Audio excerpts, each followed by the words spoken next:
Le journal Étienne Nabédé. Mesdames et messieurs, bonjour. Bienvenue dans ce journal. En voici le sommaire. Les forêts et la biodiversité, c'est le thème 2020 de la Journée nationale de l'arbre au Togo. Un thème qui appelle à une mobilisation générale pour la restauration des écosystèmes forestiers. Cette journée a pour objectif d'atteindre un résultat concret, celui de voir le Togo étendre dans l'avenir sa couverture forestière améliorée et diversifiée, son potentiel ligneux. Situation du Covid-19 au Togo, la tendance est toujours en hausse. 9 personnes sur les 314 personnes ont été testées hier positives, portant le nombre total des cas positifs à 442. Bonne nouvelle, cependant, le nombre de décès, 13 depuis le 25 mai dernier, reste inchangé. Et puis aux États-Unis, une semaine après la mort de George Floyd, cet Afro-Américain de 46 ans, les mouvements de colère contre les violences, les forces de l'ordre et le racisme ont gagné des dizaines de villes. De son côté, le président américain continue de fustiger pêle-mêle les anarchistes et promet de stopper la violence collective.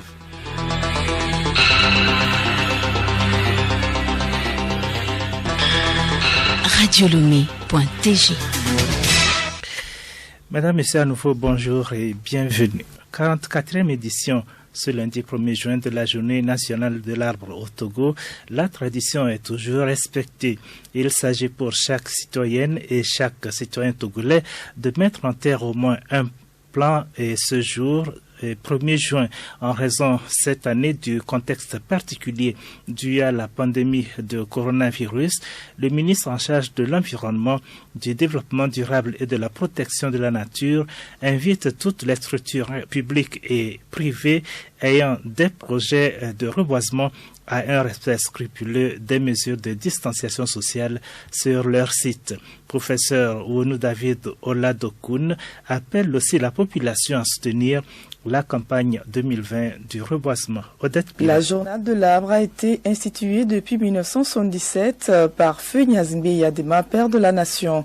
Les autorités d'alors ont voulu atteindre un résultat concret, celui de voir le Togo étendre dans l'avenir sa couverture forestière. La vision d'un Togo vert, selon le ministère de l'Environnement, se fera cette année grâce au projet de restauration et de reboisement sur l'ensemble du pays. Ouonou David Oladokoun, ministre en charge de l'environnement. L'opérationnalisation de cet ambitieux programme s'est traduite cette année par la formulation au niveau du ministère de l'Environnement, du Développement durable et de la protection de la nature d'un projet de reboisement et de restauration des paysages forestiers dans toutes les préfectures du pays. Ce projet prévoit pour cette année 2020 de restaurer 35 000 hectares de forêt, dont 10 000 hectares de nouvelles surfaces plantées, 5 000 hectares d'agro-forêt et 20 000 hectares de forêt enrichie. Ce projet de reboisement intensif, dont la cible annuelle risque d'être compromise en raison de la pandémie de la Covid-19, permettra de contribuer au respect de l'engagement du Togo à restaurer 1,4 million d'hectares de paysages déboisés et dégradés à l'horizon 2030. 44 ans après, quel bilan fait-on de la journée de l'arbre au Togo? Retrouvons le ministre Ouonou David Oladokoun. L'histoire du reboisement au Togo débute réellement en 1884. Époque coloniale allemande, où le gouverneur von Zech fit élaborer un programme de protection de la nature et du développement forestier qui avait pour objectif général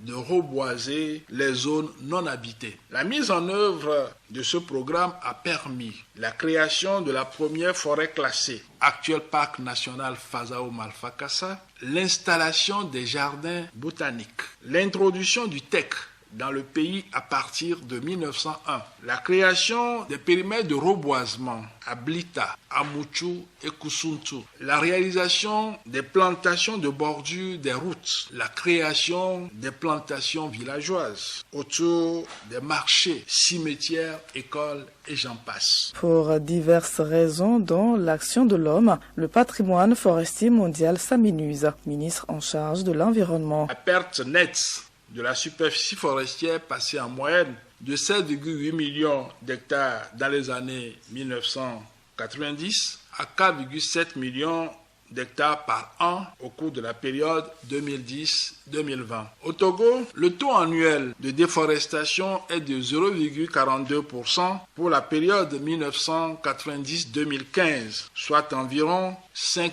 679 hectares par an. Ce taux de déforestation pour la période de 1990 à 2000 est de 0,73%, soit environ 9 280 hectares par an, alors que pour la période 2000 à 2015, ce taux est de 0,21%, soit environ 2530 hectares par an. Malgré cette tendance de réduction de la déforestation, fruit de plusieurs mesures prises par le gouvernement, le taux de déforestation reste toujours élevé. Les causes de la déforestation sont nombreuses et variées. Il s'agit, entre autres, de l'explosion démographique et de la pauvreté, des pratiques agricoles non durables, des feux de végétation. En raison du Covid-19, le ministre invite toutes les couches sociales ayant des projets de reboisement à un respect scrupuleux des mesures de distanciation sociale sur les sites.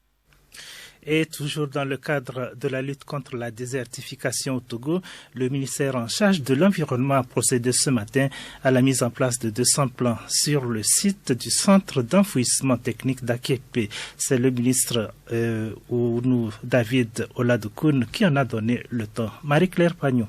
Ce sont au total 200 plants de caillasse sénégalensis qui ont été mis en terre sur une superficie de 0,75 hectares. Le ministre en charge de l'environnement, David Oladokoun, après avoir donné l'exemple, a justifié le choix du site du centre d'enfouissement d'Akepe et de l'espèce caillasse sénégalensis pour cette opération de reboisement. Il est important que ce site soit préservé sur le plan de l'occupation foncière. Et c'est en cela aussi que se justifie le choix qui est opéré depuis quelques années de venir créer une ceinture verte tout autour du centre d'enfouissement d'Akepe. Et la ceinture verte suppose également qu'il faut planter des arbres chaque année. C'est pour cette raison que nous sommes ici ce matin. Et je crois que cette espèce a été choisie parce que c'est cette espèce qui répond aux préoccupations d'une ceinture verte à travers les houppies qui vont être constituées. Cette année, la journée de l'arbre est observée dans un contexte de la pandémie de la Covid-19. Et pour le ministre Oladokoun, cette situation ne doit pas empêcher les Togolais d'accomplir leur devoir civique, celui de planter chacun un arbre. Cette tradition écologique, nous l'avons en tant que Togolais assimilée, ce qui devient pour chacun de nous aujourd'hui une action citoyenne. Nous voulons saisir cette occasion pour lancer un appel à tous les Togolais, où qu'ils soient, de faire l'effort, de pouvoir mettre en terre un plan, mais dans le respect de la distanciation sociale et des mesures barrières qui nous sont recommandées. L'opération s'est déroulée dans le strict respect des mesures barrières.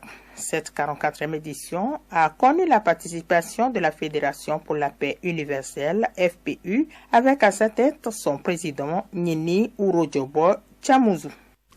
Plus de 200 jeunes plants de caillasse et 12 000 autres de capoquiers ont également été mis en terre ce matin dans la commune d'Agognivé et tout le long du grand contournement de la nationale numéro 1 et ce jusqu'à Noépé. Emmanuel Armeglamé. La journée de l'arbre édition 2020 a regroupé le préfet d'Agouin et des maires de la commune d'Agouin-Nivé 1 et 2. Ceci en vue de lutter contre les changements climatiques. Colonel Awate Odabalou, préfet d'Agouin. La journée de l'arbre instituée depuis 1977 avait pour objectif d'améliorer la couverture du Togo en matière d'arbres. Aujourd'hui encore, nous avons respecté la tradition dans la préfecture d'Agouin-Nivé. Le sens même, c'est de pouvoir améliorer la couverture de notre préfecture, ce qui va également nous attirer plus de pluie et justement lutter contre les changements climatiques. Nous invitons toute la population de la préfecture d'Agouin-Nivé à procéder à la plantation et à l'entretien des arbres afin que nous puissions améliorer donc la couverture et que notre préfecture soit la préfecture la plus verte. Occasion pour le maire de la commune d'Agué-Nivé 1, Adam Bounou Akwete, d'inviter la population d'Agué à planter plus d'arbres pour la préservation de la nature. Nous sommes aujourd'hui talonnés par l'anomalie climatique et nous devons préserver aussi la nature. Donc si nous avons mis les plans, c'est pour inviter toutes les populations de la commune d'Agué-Nivé 1 à faire comme nous et à préserver également cette belle nature qui nous donne beaucoup de belles choses et qui doit aussi nous accompagner dans nos actions pour éviter que notre pays soit aussi touché par le désert. Le 1er juin a été observé également dans la commune Golfe 5. Le maire de la dite commune, Aboka Kossi, et les conseillers municipaux, accompagnés des chefs traditionnels, ont eux aussi mis en terre 200 jeunes plants, essentiellement des caillasses sénégalensis, des filao et des ficus. Le site reboisé a une superficie d'environ 1,5 hectare à côté de la clôture de COB. Aboka Kossi, maire de la commune Golfe 5. Nous avons noté avec intérêt et satisfaction que tout le monde s'est mobilisé. Dans cette logique, nous avons tout récemment lancé une commune verte, une maison, un arbre. La commune Golfe 5, avec ce projet ambitieux, entend lutter contre la pollution des gaz à effet de serre et éviter les occupations anarchiques et planter beaucoup d'arbres pour assurer la beauté de notre commune que nous voulons être verte pour l'avenir. Le préfet du Golfe s'est rendu sur les sites concernés par cette campagne de reboisement. Aboutier Komlan a salué une action qui vise à freiner la désertification qui est déjà à nos portes. Le 1er juin est la journée de l'arbre qui a été instituée depuis longtemps dans notre pays. Et c'est pour le reboisement que nous sommes ici. Nous avons démarré ce matin par le Golfe 5. La préfecture du Golfe a 7 communes. Donc chaque commune va mettre sous terre un plan. Nous allons sillonner les autres communes pour voir l'effectivité que chaque commune a planté un arbre aujourd'hui. Il faudrait que nous respections les barrières tout en plantant les arbres pour pouvoir préserver cette pandémie, pour que ça ne se multiplie pas lors de l'action que nous sommes en train de faire. Les autorités de la préfecture de Thone, en collaboration avec la direction préfectorale de l'environnement, ont elles aussi reboisé ce matin le site du barrage de Ouassangou, à 27 km à l'ouest de Dapon. Gabriel Bodjona à Top Dapon pour les détails. Placée cette année sous le thème les forêts et la biodiversité, cette activité s'inscrit dans le cadre de la journée de l'arbre que toute la communauté togolaise observe chaque 1er juin et qui se présente comme un appel à tous les Togolais à planter au moins un arbre en ce jour. Cette année, les populations de Thone, dans le respect des mesures barrières édictées par le gouvernement, ont mis en terre sur le site du barrage de Ouassangou, dans la commune Thone 3. 700 jeunes plants, dont 400 sénacianéens, 290 caillasses sénégalensis et 10 Dirasa indique, connu sous le nom de Nîmes, sur une superficie de 0,75 hectares. Cette action selon le préfet de Thone, et le directeur préfectoral de l'environnement, de Sénat Saro à l'Acre, accompagne le gouvernement dans la lutte contre la désertification en vue de la préservation de l'écosystème et de la lutte contre les changements climatiques. Ils ont appelé les populations à inscrire la protection de l'environnement dans leurs activités quotidiennes. Cette journée a été également observée dans les autres communes de la préfecture. Gabriel, agent togolaise de presse d'Apan pour Radio Lomé. Dans la préfecture de Logou, cette opération de reboisement a regroupé plusieurs responsables, dont le préfet et le maire de la commune Ogou 1. Jean Mizou, à Top Atapami, nous en rend compte. Dans Logou, 9 sites ont été reboisés ce matin avec 2000 plants, notamment le néré, le flamboyant et le caïcédra, sur une superficie de 5 hectares. On prépare à cette 43e journée de l'arbre les ONG, les volontaires d'engagement citoyen, les chefs de service, les forces de l'ordre, des autorités locales, dont le préfet de Logou, M. Akako Edo, et le maire de la commune Ogou 1, 1, Madame Kuigan Awefa. Selon le directeur régional de l'environnement, le lieutenant-colonel Thiedré Akondo, 21 hectares seront reboisés en 2020 dans le Gou et les endroits privilégiés sont les flancs de montagne, les forêts dégradées, les bordures de routes, les places publiques et les écoles. Jean Mizou, agence congolaise de presse à Tapamé pour Radio Lomé. La même opération a aussi eu lieu à Badou, d'où nous appelle Akouvi Amenyanglo de l'agence togolaise de presse. Les populations de la commune, au premier rang desquelles le préfet de Wawa Atouina Sessomenou, ont mis en terre le plan sur le site du marché. Le temps a été donné par le préfet Atouina Sessomenou, suivi du maire Yoao Oga Asamoah, les autorités et populations de Badou. Au total, 69 plans composés de 45 Kassia Siamea et 34 Soramea Samane ont été mis en terre sur une superficie de 0,25 hectares au cours de cette journée. Le préfet Achou Inase Somenou a remercié la population pour leur mobilisation en vue de perpétuer cette tradition de la journée de l'arbre, invitant celle-ci à l'entretenir et à continuer le reboisement. Amenyago Akouvi, à Top Badou pour Radio Lomé. La journée de l'arbre a été aussi observée dans la préfecture de Yoto. Agbesime Kodjovi à Top Tablibo. Au total, 50 jeunes plants de Kaya sénégalensis fournis par la direction préfectorale de l'environnement, du développement durable et de la protection de la nature de Yoto ont été plantés. Pour le préfet Aïlibo, il faut qu'au-delà des manifestations de la journée de l'arbre, la population dans son ensemble contribue à la protection de l'environnement. Il a demandé à chacun de s'impliquer dans cette politique de protection de l'environnement pour le développement du pays. Pour le directeur préfectoral de l'environnement, du développement durable et de la protection de la nature de Yoto, Kao Tombiou, plus de 5000 plants sont réservés pour la seule journée. Ce sont entre autres des Sénégalensis grandifolia, des Melina arborea et des veuves pleureuses. Précisons que cette opération s'est déroulée dans le respect des mesures barrières éditées par le gouvernement pour éviter la propagation de la pandémie du coronavirus. Agbesime Kodjovi, agent de presse Tablibo pour Radio Lomé. Écoutez Radio Lomé sur le web sur le www.radiolomé.tg. Et voici la situation du Covid-19 au Togo en date du dimanche 31 mai 2020. 9 des 374 personnes testées sont positives, portant le nombre total des cas positifs à 442. Ces 9 personnes, dont l'âge est compris entre 17 et 48 ans, se répartissent comme suit. 5 cas parmi les contacts, 2 hommes dans le district 5 à Lomé, une femme et un homme dans le district de Golfe à Lomé, une femme à Badou dans le district de Wawa.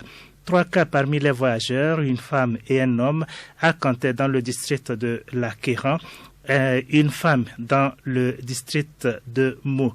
1 cas parmi les suspects, un homme dans le district 5 à Lomé.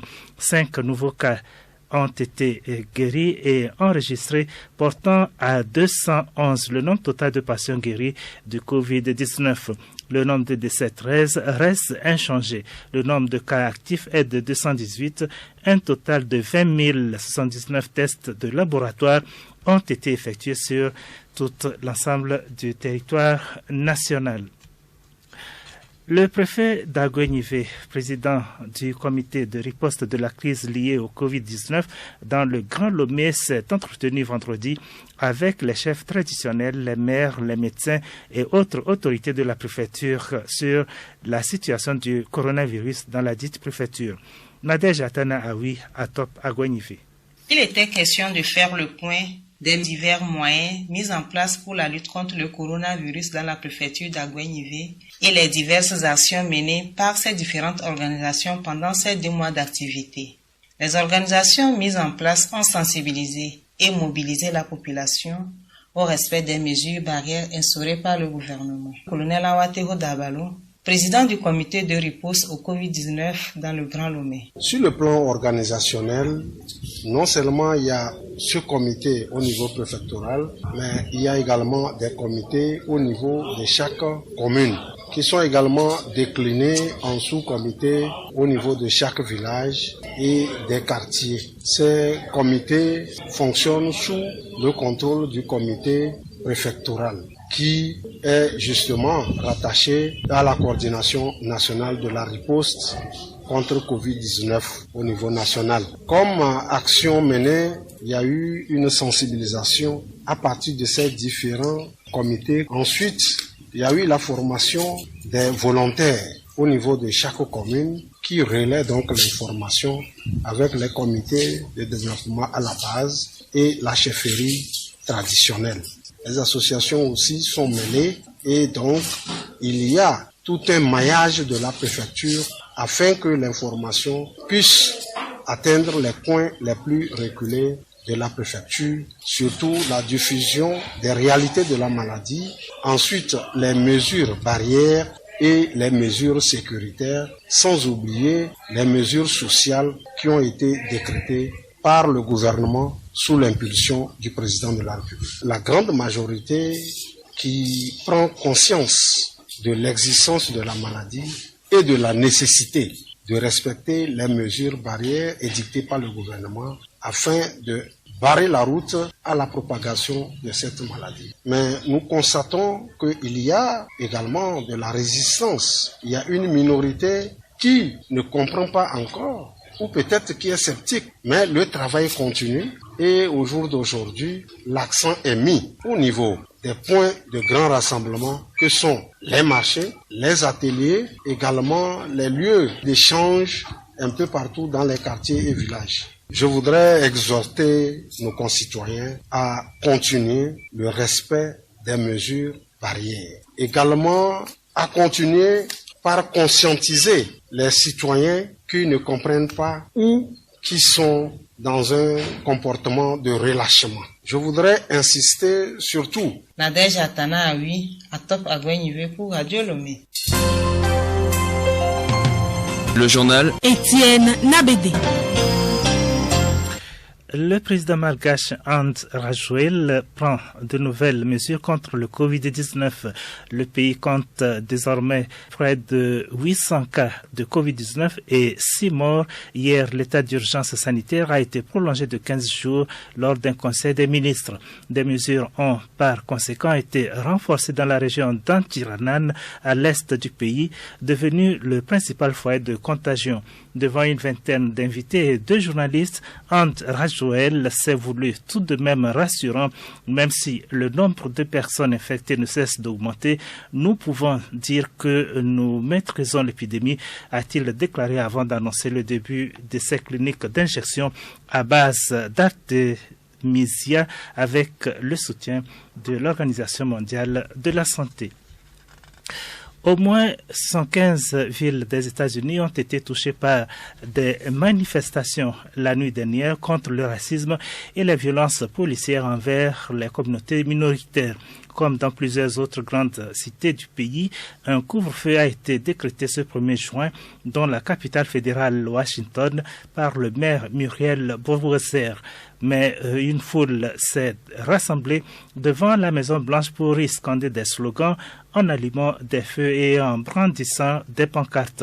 De son côté, le président américain, qui fait face à la plus grande ébullition sociétale de son mandat, continue de fustiger pêle-mêle les anarchistes puis les antifas qu'il a annoncé vouloir désigner comme une organisation terroriste.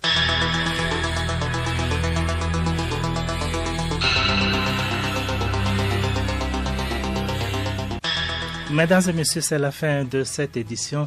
Merci de l'avoir suivi. Voici, comme tous les jours, la rubrique sensibilisation au Covid-19. Le Togo fait partie du top 10 des pays africains qui dépistent le plus par tête d'habitat. Quels tests sont pratiqués chez nous et pour quel intérêt? La réponse dans cette rubrique sensibilisation avec Juliette Kandé.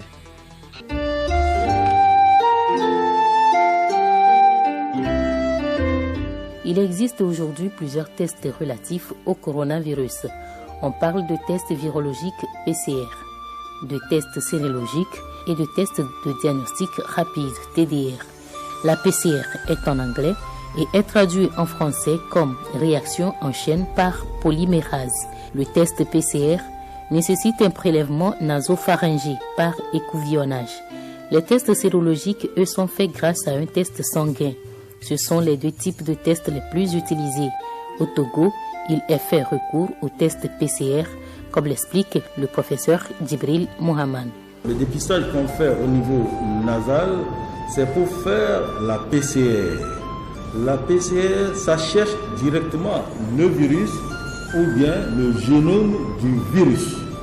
Dès que cette PCR est positive, systématiquement, on est sûr qu'il y a le virus. Le test qu'on fait avec le sang, on recherche les anticorps dans le sang. Et c'est ce test qu'on fait rapidement en piquant le bout du doigt. Donc, on recherche la réaction de l'organisme. Ce test a deux failles.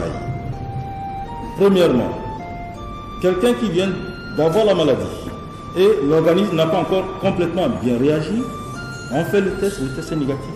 Alors qu'il est porteur du virus, il peut contaminer. Deuxième point faible, c'est que quelqu'un qui a fait la maladie a développé des anticorps, mais qui est guéri. On fait aussi le test est positif alors qu'il est guéri. C'est pour ça que le test avec prélèvement nasal que nous faisons ici, c'est le test recommandé, qui coûte cher, mais nous sommes obligés de faire parce qu'on veut être sûr des résultats. Le test avec le test sanguin, c'est pour dépister, pour savoir est-ce que tout le monde est touché par la maladie. Et que, quand on fait ça, ça n'a plus d'intérêt actuellement. L'intérêt, c'est de savoir les malades et de prendre les traiter. L'épidémie a gagné les communautés et les autorités sanitaires l'ont bien compris. Il faut que nos sensibilisations aillent jusqu'en périphérie. Et actuellement, dans notre stratégie, nous sommes en train d'aller vers la périphérie au niveau communautaire. Le virus circule encore. Respectons les mesures barrières.